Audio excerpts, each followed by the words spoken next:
also train and mentor doulas. I am currently in midwifery school as well. I do have a nonprofit organization.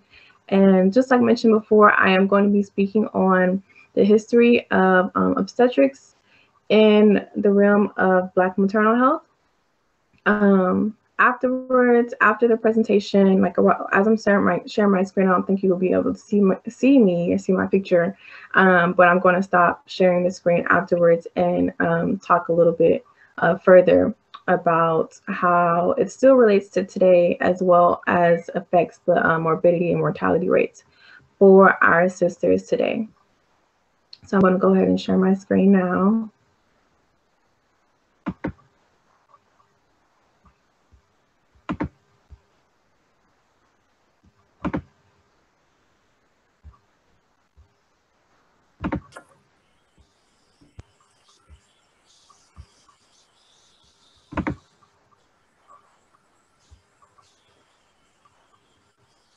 Kelly, or someone tell me if you guys can see it? I'm not going to be able to see the chat box.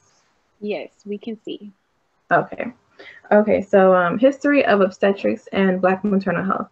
Also, just to preempt that some of the pictures that I placed in this presentation were either people that I look up to in the birth world, or people that I work alongside with in the birth world, or other students and other doulas and other just revolutionary workers that are actively fighting for the cause. So some of you guys might even see your own pictures in here.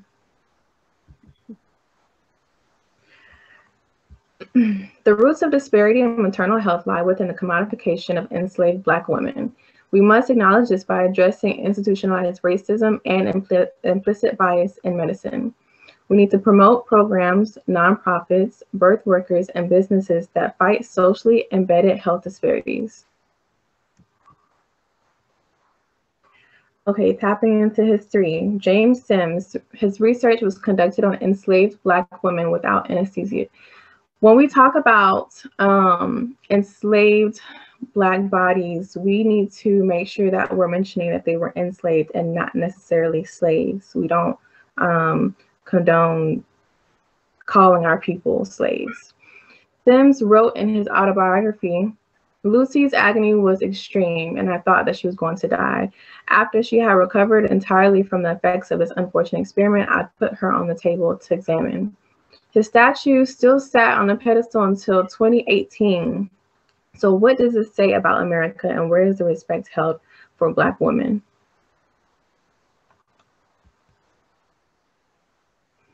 The Black Panthers Party Serve the People program served mothers and children through free breakfast programs, sickle cell screening, well baby checkups, and gynecological exams.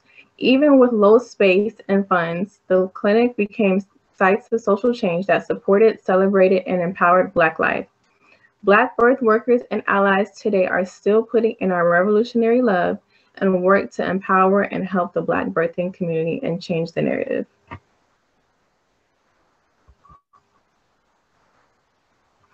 In today's culture, this is what we can typically, or what we do typically see in the birth space, whether it be in hospitals and so on and so forth for the Black birthing community.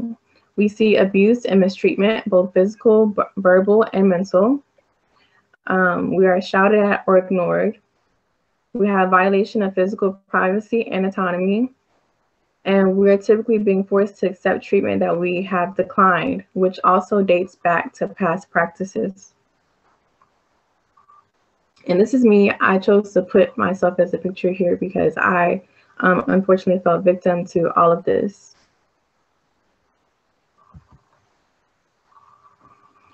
Practices like birth control, sterilization, and other forms of contraception have been means of control for Black bodies. Medical entities coerced Black women to undergo sterilization without their knowledge or in exchange and coercion for things like health care, welfare, and housing. The term Mississippi appendectomy is referred to an unwarranted hysterectomy given to poor Black women without consent. 60% of Black women in Sunflower County, Mississippi, were subjected to postpartum sterilization without their permission.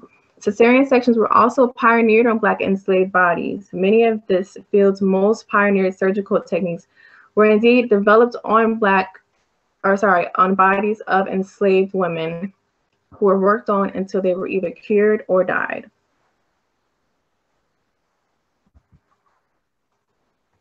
So here's our call to action.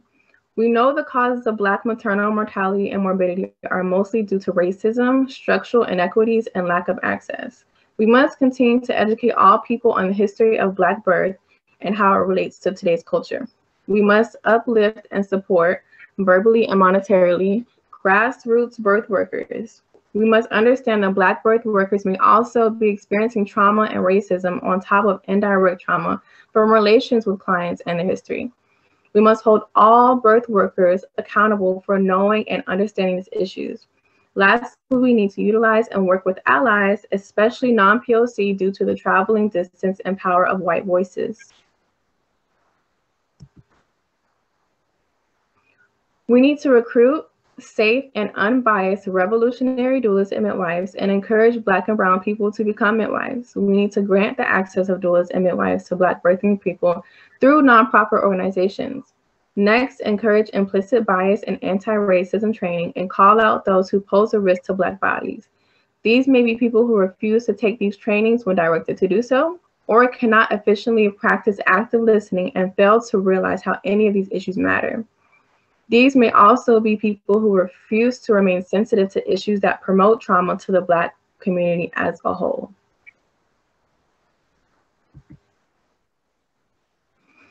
Here's my nonprofit information, Harmonious Birthing Community Services. My nonprofit organization provides deeply discounted or free doula services to POC who cannot afford them. These services provide prenatal, postpartum, and or birth support. I also provide scholarships to POC looking to become trained and certified through Harmonious Birthing's doula training program, Doulas of Discernment. I also work with the community to provide infant clothing, diapers, birth, and postpartum necessities. And this is just my sources that I cited here. So I'm going to come back.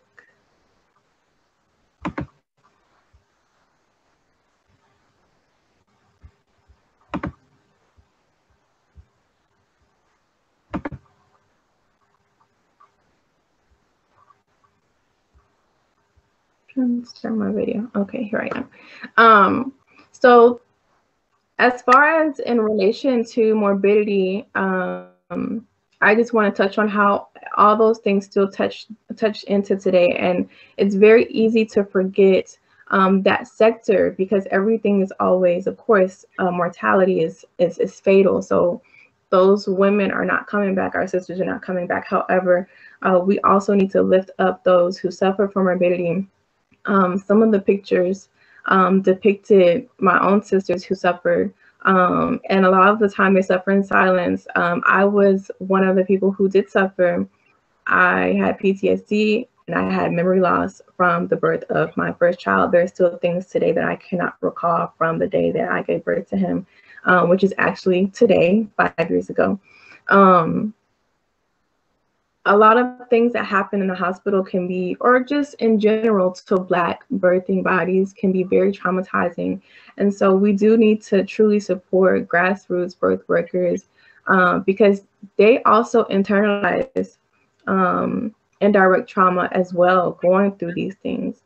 A lot of times we end up, and when I say we, I mean Black birth workers, we end up needing to work harder.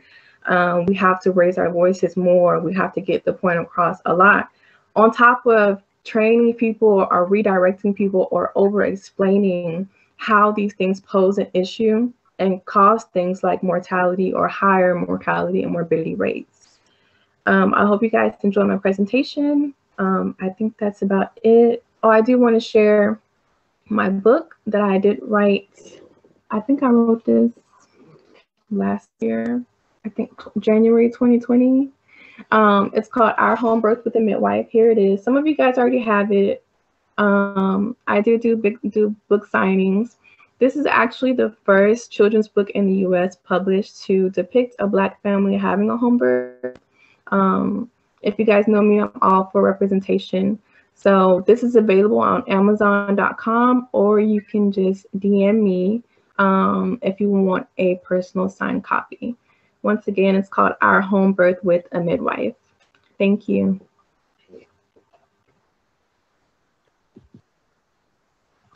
Hi, everybody. Good evening. Thank you for the introduction.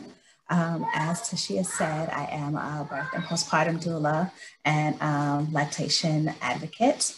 I am located here in the Houston area. My passion is to support the birthing person from pregnancy through postpartum. I have a special place in my heart for first-time parents because motherhood slapped me across the face. And so I'm very passionate about first-time moms, but definitely support first-time moms. I've supported fifth-time moms around, and every time somebody is giving birth, they too are being born again. So being reintroduced in the world. If you have 2 children, now you have 3, and you have to get adjusted to that. I also offer virtual support. So if you aren't in the Houston area and are looking for virtual support, maybe your hospital isn't allowing doulas, but you can still have the support that you need from afar. I think that when it comes to doulas, it's all about finding your match. I always tell people who are consulting with me to make sure that you interview two or three different doulas. We all kind of do the same thing. We're all there to support you in some way, but sometimes it's more of a personality thing. So definitely make sure that you meet different people so that you can find your birth BFF. I also offer scholarships. This last year and continuation has been a show. And so if for whatever reason you cannot afford the doula service that you so deserve, you can feel free to apply to my scholarship, or I offer free doula support. And you can reach me. My website is senyikathedoula.com. I'm on the gram at Senyika the Doula with dots in between. So Senyika.doula. It's confusing when I say it out loud. And or you could email me at birthmatters@senyikathedoula.com. Thank you so much for your time. My name is Christy Leviel, and I am the owner of So Impressed. At So Impressed, we sew bonnets, bows, and lotus birth bags. I have an example right here. So I have 2 options, cotton and one with wool. So this one has wool. Wool is a waterproof material. So a lotus bag is a placenta bag. So if you're wanting to have a lotus birth, you can buy my bag and use this to hold the placenta. And with the pool, the placenta fluid would not go through this beautiful fabric. So, yeah. And I have the option to get it cotton if you don't want pool. And I just recently added double pool. So it'll be waterproof on both sides. So this is a placenta bag, and this is another one. And this is the image of a placenta. So the placenta would go inside the bag. And I also do custom illustrations. These are my pictures. I'm not sure if you can see it. Okay, can't see it. But yeah, I do custom illustrations, and you can find me at Instagram, So Impressed, or soimpressed.com, or my email, soimpressedllc@gmail.com. Super glad to be here. First, I have to say, I love those prints. I'm gonna be going to check out So Impressed. Love this event, all of the energy. Such a needed event at such a critical time where we are. And I'm glad that I was able to follow Deshawn, because I think talking about the way doulas can shift this paradigm is us being solution oriented. She so beautifully highlighted what the current issues are, what the history is as well when it comes to Black maternal health. And absolutely, as a doula, which many of you are here, so I know you'll feel me, there's so many different ways that we are at the forefront in the fight. First of all, doulas are social justice activists. We are advocates as well, and we are agents for change. This is a time in birth work where I feel like we can't be here playing games, right? If we're here and we're in this work and we don't have an understanding of our purpose and exactly what it is that we're up against and what we represent for the parents that we serve, then we really have no business having a dog in this fight. This is a time when we are here to take on a system that has failed us. We have a failed maternal health care system, not only in this country, but in so many places, particularly in places where you find Black bodies existing in mass. So we have the United States. And next up, of course, we have Europe. And you can take that and we can replicate, the statistics. They may not be exact, but wherever we exist in mass, you'll see the disparities in maternal health care. So doulas, we're at the forefront of that. We're social justice activists. We are righting the wrongs of this failed system for the birthing bodies that feel the brunt of this in the care that we receive in a time that is supposed to be joyous, a time that should be reverenced. And unfortunately, our experiences do not reflect that. The next way that doulas shift the paradigm is by offering support on both sides of the transition into motherhood. These are really critical times. First of all, we have glazed over the fact that transitioning into motherhood is a huge life event. Okay, from the way that the corporate systems are set up to where you have a baby and you got to go back to work in 6 weeks, things like that. We no longer honor and reverence what it is as we transition into motherhood. Now, our maternal mental health and emotional state is just as important as our physical health as we're going through this transition into motherhood. So our mental health and our emotional health affect every single thing we do, right? So they're going to affect the decisions that we make. If we're not coming from a good place mentally and emotionally, then we're not going to make the best decisions for our own healthcare, and the decisions we make during pregnancy for our healthcare directly affect the health of our children. So they affect the birth outcome, the physical health of mother and baby, as well as baby's physical health and the start of life. Crucial time periods. Our mental health and emotional well-being matters in postpartum, not to mention having a source of information, resources, and referrals in this crucial period when so many people are overwhelmed, right? Postpartum, for, like Sangika said, whether you are a first-time mom, second, third, fourth, fifth, postpartum still requires support. No matter how many children you have had, you've never had this child with this pregnancy at this time, with whatever's happening in your life at this moment. So support in that time is critical, and that's exactly what doulas offer. Next, we offer culturally competent care, and I'm talking about Black doulas right now as one, okay? It's representation, right? It's being seen, heard, and understood. That for me is one of the favorite things about serving Black women. My practice is centered around Black women, okay? I love the fact that there are some things that don't even have to be said, because I'm focused on providing culturally competent care. So some things are understood.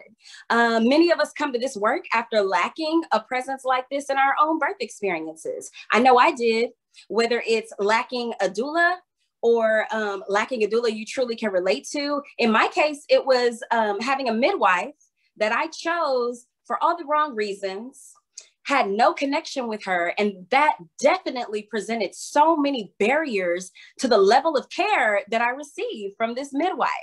The next step is that doulas offer holistic care. Okay, while your care provider is going to see after your medical needs, and of course, that's absolutely necessary. We want healthy mothers leading to healthy births and healthy babies. But again, that's not the complete picture. If we look at a complete holistic view of your health in pregnancy and postpartum, we cannot leave out your mental and emotional health. Not only that, but doulas have the time and the expertise to see to a myriad of other needs that you may have. I've driven moms to appointments. I know some of you on this call right now, we have had text chains going, coming together to find diapers, car seats, whatever is needed, because we have that time to do so. We're devoted in that way. That leads me to my fifth and final point. Doulas shift the paradigm because we offer individualized care.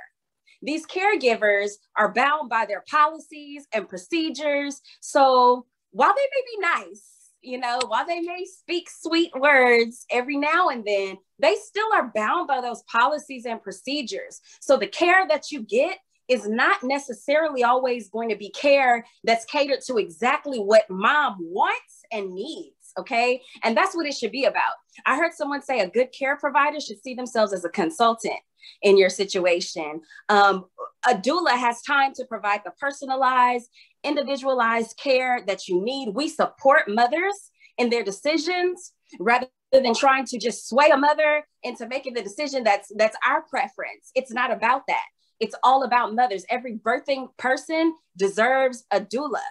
We're here, we're out here, we're committed to serving mothers, serving families, and we're committed to seeing change. No more talk about the disparities unless you're here to do something about it. And that's what me and all of these doulas you see out here doing the work are all about. Thank you, y'all. Body. It's me. Peace. It's Lonnie. I am so excited to be here and honored to be asked and invited to do a spoken word piece. I haven't done one since like 2017, so it's been a while. So, you know, this was very interesting for me, but I'm honored to be able to speak on this today. And unlike what I assume as many of you, I have not bared any children yet. So that was a part of my approach in creating this spoken word piece. And I really wanted to mention that because that is going to translate through what I say. So I wanted to share a piece about my journey to motherhood, starting with my childhood. So here we go. And my piece is called I'm Not a Mother Yet. My whole life, I thought that because I'm not a mother yet, I had no work to do. That because I hadn't had a child or even a husband yet, that I was cool. There was no need to think about it. I mean, why stress over something that's not here yet? When little did I know I had to put some things in check, like my belief that I didn't deserve love, like my ability to choose everyone but myself, rising above my needs, my dreams, and my desires, because I, the divine goddess that I am, did not fucking matter. I'm not a mother yet, but I realized that I couldn't be. I didn't want to risk fucking up my child to be just like me, someone who's unworthy, not worthy enough to find a stable mate. Someone that will want to procreate with love, with intention, and with a divine connection to each other, so much so that we fit just like a glove. But how, when my daddy didn't even see my value? How, when my innocence meant nothing to that dude? How, when I saw my mother struggling when she didn't have to? Because I'm not a mother yet, but I want to be. I finally see myself in alignment with divinity. My ever-flowing and abundant energy is sacred, is greatness, and it's definitely not none of that fake shit. Because I'm connected to a bloodline of strength. I am connected to a bloodline of purpose, and I am connected to a bloodline of power. My Blackness and my womanness give me an inherent superpower. I've built nations with my presence. I've brought light to such dark situations. So it's not only an honor, but my duty to get ready. Because although I'm not a mother yet, I will do my part to set us free. I'll nurture my womb and heal my childhood wounds. I'll choose myself and build generational wealth. I'll be intentional about who I let near my womb and do all that I can to groom my mind, my body, and my soul for motherhood. Because it's just one of the many ways I can bring some good into this world with my blood, with my trust, and with my love, and with all that I have to give to build my future generations up. Because the job of bringing the spirit earthside is no small feat. It's a miracle, one that some don't often get to see. Because although I'm not a mother yet, I know how to be. I've mothered myself, and I've been a child before, so I know that when I bring my baby earthside, I can provide them with just a little more. a little more than my ancestors could, but with their guidance, I should do better, be better, create a life that will set us up forever. I owe it to my ancestors and my descendants alike, because although I'm not a mother yet, it's my birthright. Thank you. Hi, everybody. So yeah, my name is Stephanie Jack. Obviously, my business is called Rose Gold Birth Services, and that business was created out of experiencing postpartum depression with my second child for a second time, as well as experiencing complications in pregnancy and postpartum with my firstborn. And so how to advocate for births in the hospital settings for and for the fourth trimester. I would like to talk about what advocacy means so everyone is clear, because there are a lot of definitions for what that may mean. And so the textbook term of advocacy is the public support for or recommendation of a particular cause or policy. Birth advocates, which falls right in line with what many doulas do. I won't say all doulas do this, but many doulas are birth advocates. They educate and empower birthing people and their families so they can make informed decisions regarding their healthcare. They also work with healthcare providers. Many work with insurance companies, even some that work in hospitals, also known as medical institutional complexes, as well as alongside of politicians and those that have a say when it comes to the laws and policies written in our states and areas that we live, which connect to those hospitals, to implement evidence-based and holistic maternal care practices. Advocacy prompts the client to also ask questions and speak for themselves to minimize risks of removal in most hospital spaces. Now, I know that there's always this, this line where people don't want to rock this boat when it comes to speaking for their client in hospital spaces. A lot of times you may need to speak for your client in a birth center. You may need to speak for them with a midwife. There's so many different ways that a Black birthing body can be harmed in so many different ways. And so a lot of us don't mind speaking up and don't mind, addressing things as they come up. But what tends to also be beneficial as well is when you've already built that relationship with your client, and when you're in those spaces where labor is happening, you're bringing those issues to the forefront for them so that they can speak up, as well as their support partner can speak up as well, and address things about their own body. So it won't solely be the doula speaking on things, because more times than not, you're on your way out the door for asking questions or for inserting yourself in a space to protect your client. And so, for example, Dr. So-and-so has scissors in his hand. I may let my client know, do you have questions about what he's wanting to do with said scissors, for example? There's a distinction between activism, because as we've heard before, there are people that work on the front lines that speak about these issues and do things in regards to reproductive justice. I am someone that formerly was a union labor organizer, meaning I was an activist working for the people and workers' rights. And so very much so, while I am on the front lines in that area for birth, I also have different ways about the ways that I want to advocate for my client based on our relationship and what their comfort level is when we get into birthing spaces that are controlled by the medical industrial complex. And so with 60% of maternal deaths being preventable, indicating that most of those people, we are believing that we could have saved their lives. Black birthing bodies suffer the most through pregnancy, birth, and postpartum. So here are things to consider to ensure you are heard and have the most liberating and autonomous birth experience possible. So for birth, begin the process before you're even in the hospital. I don't know how many times, even though I still do it, I offer free / donation-based support myself, but a lot of times I'm getting a client a few weeks before their due date. And I'm expecting this particular person to have trust in me, as well as, you know, they have things that they want for their birth experience.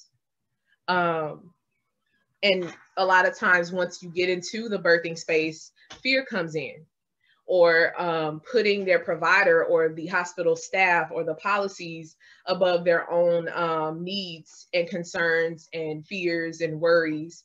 And a lot of that can be traumatic for the client, and even more so for the birth worker as well. So definitely beginning this process, I would say even in preconception, having conversations and education for all folks so that you are aware of what happens in hospital spaces, what pregnancy looks like, as well as the postpartum, so that you can, you know what you want and how to not have the things that you don't want. Another thing to do to advocate for yourself is, as I said, consider the care you want. A lot of times there is this conversation about tiptoeing around, should I, switch providers? Should I go from hospital to hospital? There's this indecision because we haven't talked enough about how you have the ability to choose the care that you get. A lot of times, most of these Black birthing bodies have Medicaid, including myself, and you feel that you deserve bottom level support. And that just doesn't correlate with a positive birthing outcome. So if you believe that you're just supposed to get whatever, you're supposed to go with the flow and just hope for the best on the, the day that you're giving birth, that's automatically grounds for a traumatic birth experience. Number 3, have a birth worker. If you don't have a doula or a birth worker of some sort, talking to you, referring you to the different educational avenues you could take to learn about literally everything there is to know about birth, which is a full realm of things to discuss, you are definitely missing out on really everything. You're getting a bottom level, a surface level experience, because as we've said before, birth work is holistic. The work that we do is much in line with the Black traditional granny midwives that gave all of this care. It was a fusion of the doula and the midwife, and they did above and beyond to care for their people, even though they weren't recognized. They were persecuted for the work that they did because they were Black, they were lay, they were unhygienic, they were whores, they were so many different things because they were Black women. Meanwhile, we are straying away from the source of what true holistic care is, and everybody's dying and hoping for a different outcome. And lastly, speak up. So it should not just be your doula or your birth worker speaking up for you. You have to get to a point where you're having conversation like, am I comfortable with saying no? In any relationship that I've had in my life, whether that be family, friends, so on and so forth, how comfortable am I with speaking up about myself? I know personally as a doula, the things that I do for my clients, a lot of times I don't do for myself. And when it comes to families, that's another dynamic and another barrier in why a lot of trauma happens as well. So speaking up is definitely a conversation that needs to be had as far as what your comfort level is with executing the things that you want.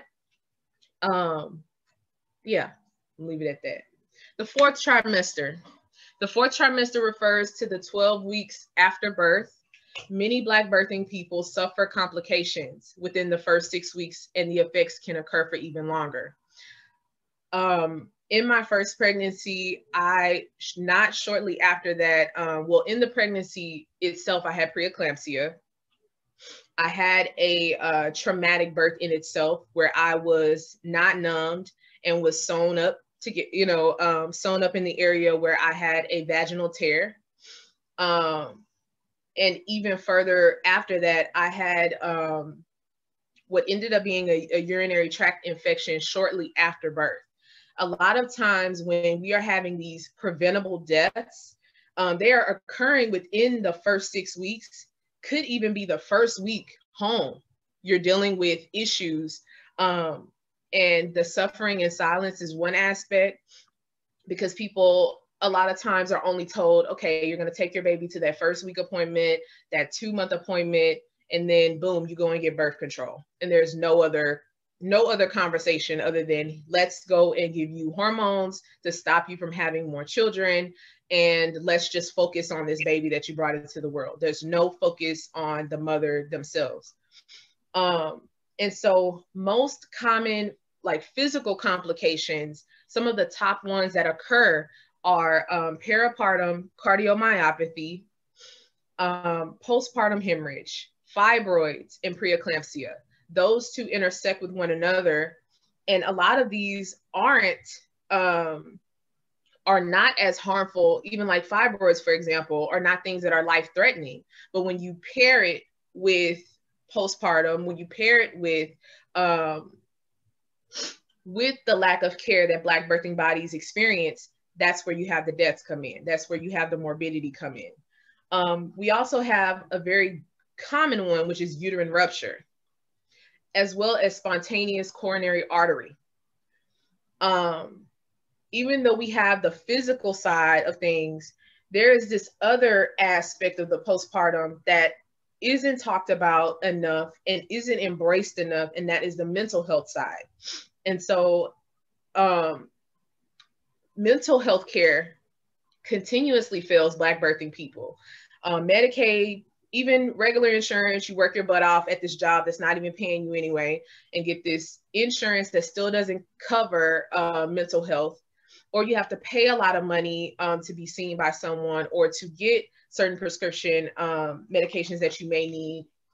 And most therapy isn't covered. So like for Medicaid here in Texas, I am currently experiencing issues not seeing my therapist because I just recently got Medicaid, whereas throughout my postpartum from my daughter, Healthy Texas Women's was able to cover that coverage. So now because I'm pregnant again, I don't get to have care. How does that make sense? 1 in 7 mothers experience postpartum depression. Women of color or low-income mothers are more likely to suffer, but less likely to receive treatment. Screening tools are not a one-size-fits-all thing. And so I don't know if, I'm assuming a lot of us here are mothers that have already had children. Some of us are pregnant for the first time. When you're in the postpartum, you may go and see your OB or a midwife or whatever, and they hand you a paper, and it's called the Edinburgh Postnatal Depression Scale. So they have you go down this little list and you rank from 1 to 5 or whatever words are there about how you feel emotionally. If you didn't develop a relationship with this provider the entire time, are you going to feel comfortable talking to them about sadness, about anger, about numbness, about feeling like shit is overwhelming, because it is for a Black person? Are you going to tell your provider that? Most times not. And the other side of healthcare can be that you will tell them things and it ends up getting blown up in your face with CPS or with being just thrown medication and not truly heard or referred to where you need to go. Let's see. Ways to advocate for the 4th trimester. As I said before, regarding births, we have to step out of expecting institutions, expecting the state, expecting the country to stop the statistics that they're creating. So the ways that you can advocate for self is begin planning out your postpartum support before it's too late. So just like you need to prepare for birth way ahead of time, you need to also be adding postpartum support in the forefront of that as well. And so it shouldn't be, we're getting to 37 weeks pregnant and we're just now talking about postpartum and how we can prepare meals, how we can make sure family is coming by that showed up at your baby shower and didn't and won't show up because you don't feel comfortable talking with them. 2, again, have a birth worker. There are birth workers that specialize in postpartum support. There are birth workers that specialize in developing support teams. So definitely connecting with someone who can help you navigate that support, as well as the next one, which I have as establish your tribe and community. After having my second child, she's 1 year old. The first thing that I did was start doing things towards self-care that ended up channeling me into birth work. Most of the women here in this panel, I have created relationships with, I've connected with socially, and they are the family that I needed before with my first pregnancy. So now I'm creating my family as I go. And a lot of people don't think that that's possible, meeting strangers or meeting folks in your area that are going through the same things that you are, and creating healthy, healing, long-lasting relationships that support you and boost you up way long after you've had your child. The next thing is paying attention to self, breaking stigmas and curses of who you were told you should be as a mother or individual. So also, before you can even do really any planning or preparation, you have to really get down to, how do you feel about yourself? What do you believe a mother is supposed to look like? Do we believe that all Black mothers are supposed to be superhumans and strong and invulnerable as hell and can't, express their emotions? There are so many other stereotypes on Black women that we have continued to have in the forefront of our mind in the things that we do every single day, every second of the day. So breaking those things down can open yourself up to true care. And lastly, continuous education for the entire community. And so Sankofa Mama, or Sierra McLean Henry, she has recently been doing a lot of distribution and care for the community due to this recent snowstorm that's happened. She has a hashtag called We Got Us. I recently watched Judas and the Black Messiah, and the energy from that, from the Black Panther Party, is that we are for the people. And so what that looks like is divestment. That looks like pouring into the community and relying on each other to build ourselves up, not waiting and hoping for institutional complexes based on slavery, which is every aspect of life has some form of enslavement in it. Tapping out of that and finding ways to be self-sustainable and not dependent on, on the man. So yeah, that's my spiel. So I want to take an opportunity to thank Maternity Journey for giving me the space to share and to acknowledge and appreciate the work that you all are doing in the Houston area. I'm in Mississippi, but just to hear these wonderful stories of what you guys are doing is very enlightening, and just want to acknowledge that. But I am Jackie Bobbitt. I am soon to be a mom of 2 under 2. And I am a certified fitness trainer, and I also am a purpose coach. So I own Mama Fit, and my goal is to see more women connected to their purpose sooner in life. So I believe with fitness, self-care, and art that we can kind of eradicate the connection between mom guilt and following your dreams. And so our goal at Mama Fit is to give you a space where you can stand in purpose away from titles without guilt. And so recently I just released my first fitness program titled Mom Bod, and it's a postpartum fitness program geared towards women, whether you're 6 weeks postpartum or 16 years postpartum. We want to help you journey back to a healthy body that you're proud of. And I'm also working on a pregnancy fitness program that will be released this summer.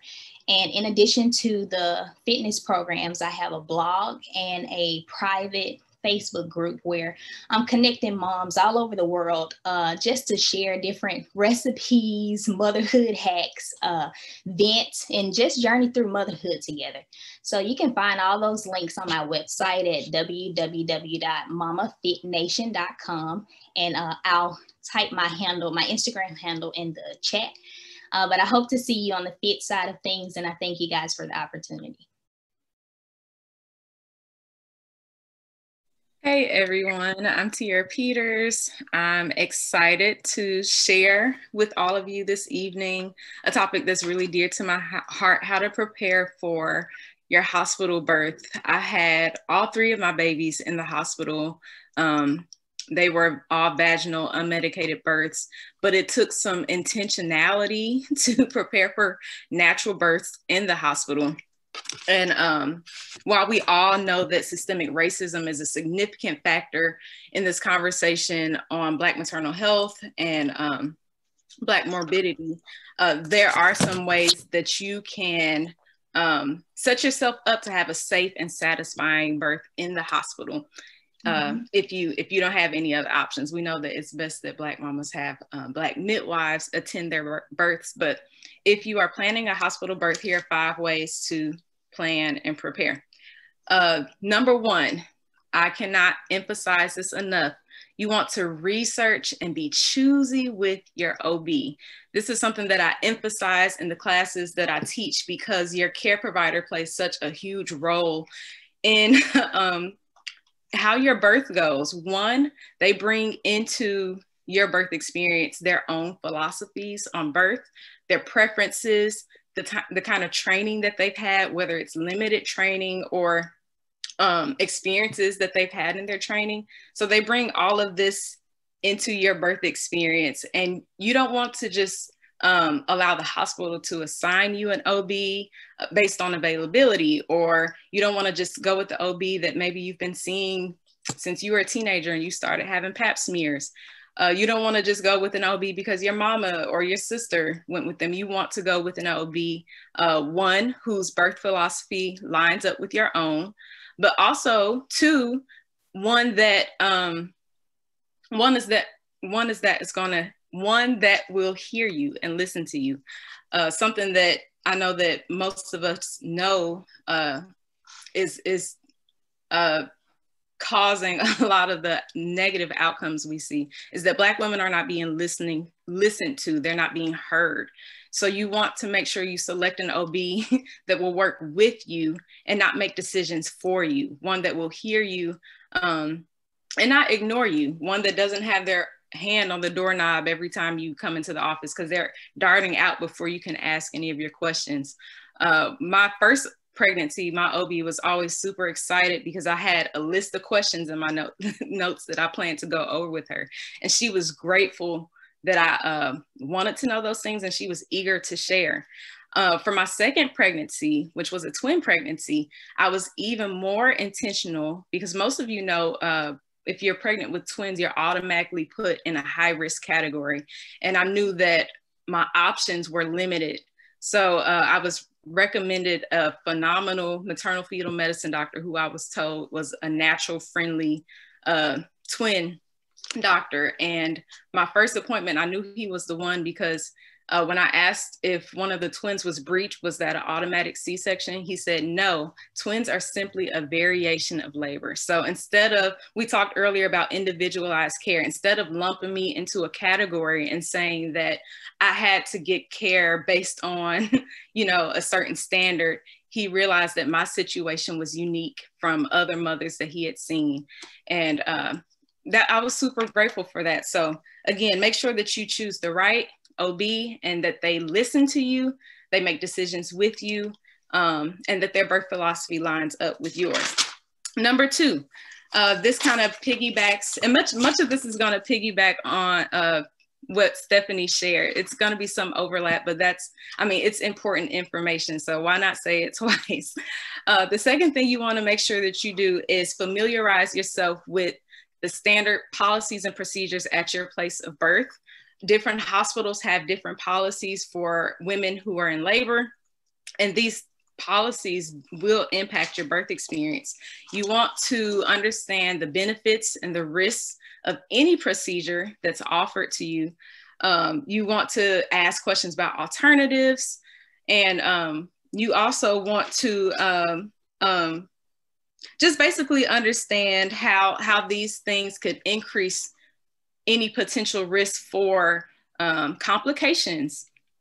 One thing that we know is that Black women are having more C-sections as time goes on, more than white women, while we're also experiencing an increase in morbidity and mortality. So if you are at a hospital who says that after 24 hours of labor, it's automatically a C-section, that's a policy that you want to know about, because it would increase your risk for potential complications if you were automatically given a C-section. So familiarize yourself with those standard policies and procedures.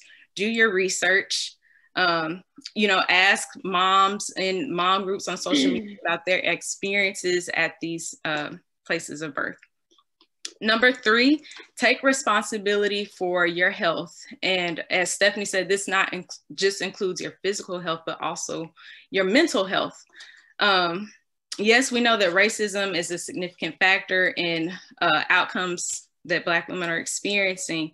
However, we also know that disparities such as hypertension, cardiovascular disease, these things are also factors that come into play. So you want to stack the cards in your favor by taking care of yourself prior to even becoming pregnant. So eating well, eating real foods before you're pregnant and while you're pregnant. And while I know a lot of pregnant moms, you have those cravings, you want to try to eat as much real food as you can. When I was pregnant with my first son, I craved oranges, but I also craved beef hot dogs. I know that's horrible, y'all, but beef hot dogs.